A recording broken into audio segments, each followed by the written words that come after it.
Hey, Blue Table fans, Spencer here, and welcome to part 2 of our PHR Tips and Tactics series for Drop Zone Commander. In the next few videos, I'm going to be going into more depth about the main fighting machines of the post-human republic, the mighty Battle Walkers. In this video, we're going to take a look at 3 variant machines classified with Type 1 chassis for the Walkers. That would be the Ares, the Phobos, and the Mention. Now, PHR Walkers are interesting in that each model of the same type shares a common base stat line. The only thing differing is their weapons and point values. So, Type 1 Walkers have the basic stat line of Armor 9, a 3-inch move, active countermeasures, 2 damage points each. Standard category, so they'll fit easily into any list.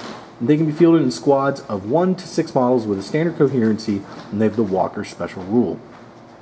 So the most notable thing about these guys are their speed and their resilience. Being only movement 3 means these guys aren't going anywhere fast without a dropship to move them around.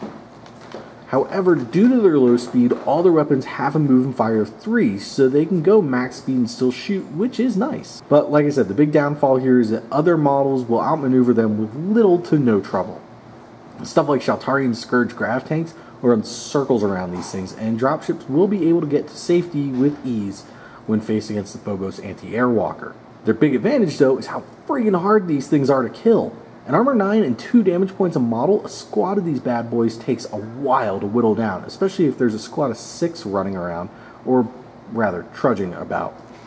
With the exception of the strongest weapons in the game, it's going to be quite hard to take out a walker in a single hit. Since the rule is that you need to roll 2 higher than the required roll to deal the extra damage point, you'll need to bring Energy 10 weapons to bear, and then roll a 6 at the minimum. Stuff like the Slayer for Scourge or an Ocelot for Shaltari will have less trouble than most, but these things stay standing way longer than most of their tank counterparts. Another big advantage of PHR Walkers is that a squad of the same chassis can contain different variants, allowing a single squad to essentially be able to cover a wide variety of needs. So you can have some anti-armor walkers in the same squad as anti-air walkers to act as support for them. This gives them a ton of versatility and flexibility when building a list. So let's go ahead and take a closer look at 3 walkers which use this chassis. So the first Type 1 walker we have here is the Ares class, which is the anti-armor walker. These guys clock in at 42 points per model, which means a full squad of 6 will run you 252 points if you're that sort of madman. The Ares is armed with a fearsome RX-1 railgun and an RX-20 minigun, as you can see here, and there's a minigun somewhere on the body. There it is. And by the way, all the Type 1 and 2 PHR walkers have the minigun, which gives them some anti-infantry ability.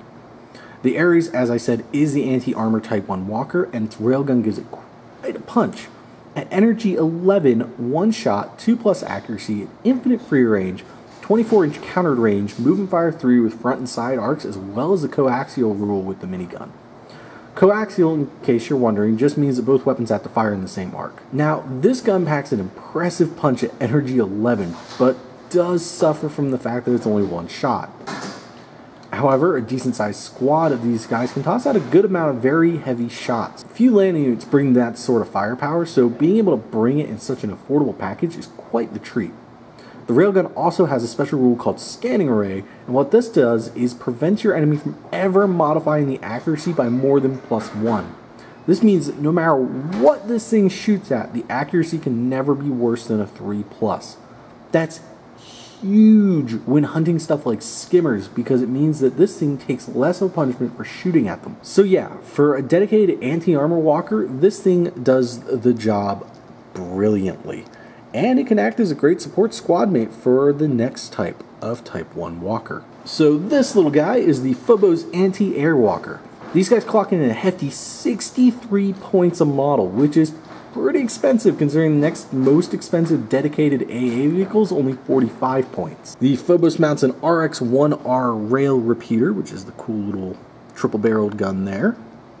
Sporting an energy of 7, 3 shots, a 3-up accuracy, infinite free range, 24-inch countered range, move and fire 3 with front and side arcs, as well as coaxial rule and AA abilities, makes this a pretty impressive weapon. This thing has an effective threat range of 27 inches, which outranges the next best choice, the Kukri for Shaltari, by a good 3 inches.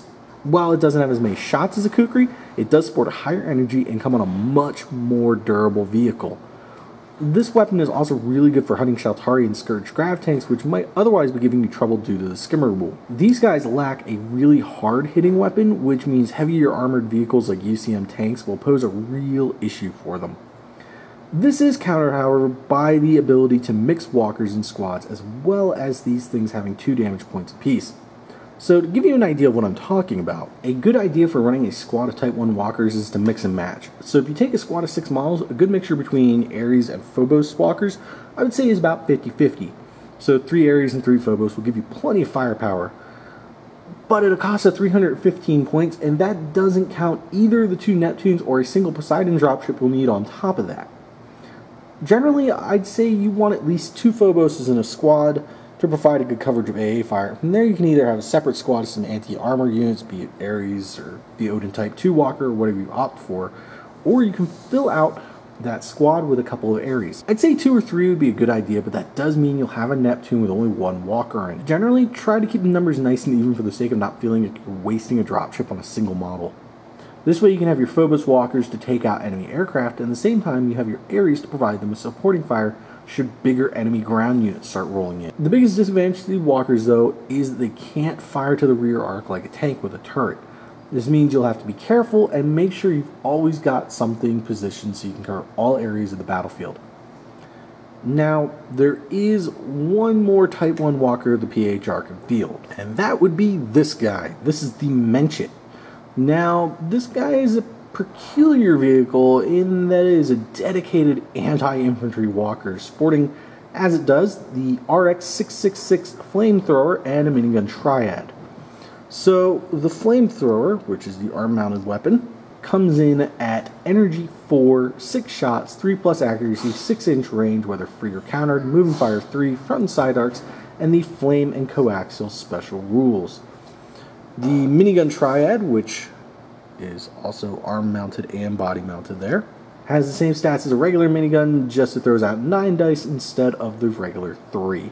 Now, the Menchit is a very tricky and very specific vehicle since it literally can't do damage to anything with armor 6 or higher. It is, as it says, solely for taking out infantry, and that makes it a tricky unit to use and very difficult unit to fit into a list. Yes, you can flank it with the Ares to keep it safe from enemy tank, but unless the enemy is firing out of buildings a lot, this thing hardly seems worth the 37 points. And that I don't say lightly, because I'm very much of the mindset of take whatever you think will be fun when it comes to gaming, and I pretty much never say something straight up isn't worth taking. This, though, it's a tough sell.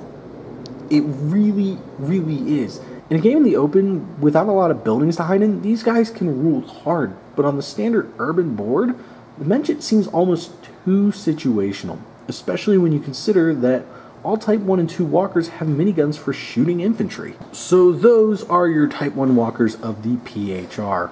These things are very interesting in their ability to mix and match models in a unit, and the shared base stat line is really handy. The Ares and Phobos are the workhorse units, and one can expect to field a lot of them in a good sized game or face down a lot of them if you don't play PHR. And for their cost, they do their job surprisingly well.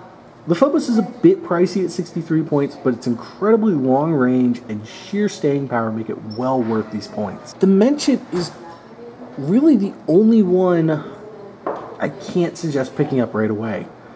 You get 2 of each of the Ares and Phobos in the PHR small starter, and you'll really want to expand from there, probably a blister of each to fill out your forces.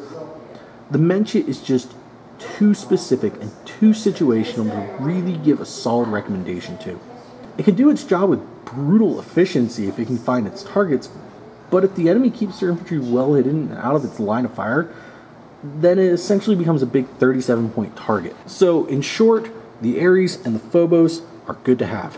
Menchit, too specific to give a solid thumbs up to.